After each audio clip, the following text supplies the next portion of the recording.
Niimoodi, lähebki vastupäeva. Sedasi läheb päiksega kaasa, et päripäeva. Kui ma olen niimoodi, siis ma pööran vastupäeva. No, et see ringi peal oleks ilmselt vastupäeva.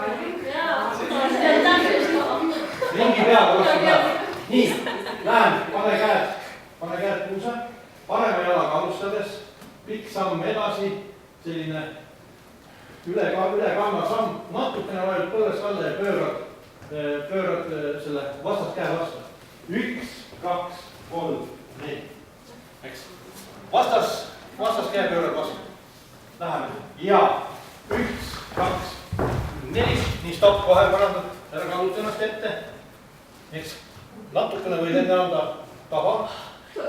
Et nagu minu õpetaja Enmadi ütles, et naised peavad tegema niimoodi. Mehed teevad, ma võin näidata, või muu paradiiset tõmbus.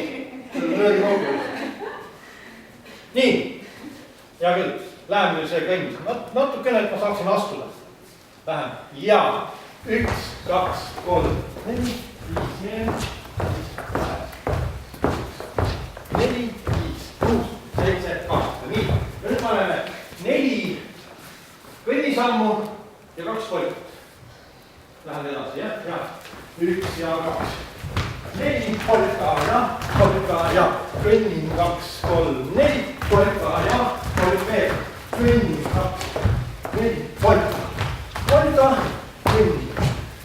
4 polka. Ära mine ette. Ta tahab kohe nii vastakale ette kukkuda. Mine natukene tähendab, vaadake, põhimõte selles on see, et kui jalad peaksid minema natukene eespoolt, kui mul nüüd ütleme keha telg on. Eks astuma veidikene ettepool. Nii, pööran näoga sisse. Kanda asja küpakuga rannas. 1, 2. 2 ja kokku. Astun nüüd painutan ka jala poole. 1, 2, galop, 2, galop. No sama asi, heidan, nüüd ei heida siias läheb, nagu eelmist tantsust, eks. Heidan sääres taha, üle, kallutan, üle, vastu. Aga see on hüpakuga.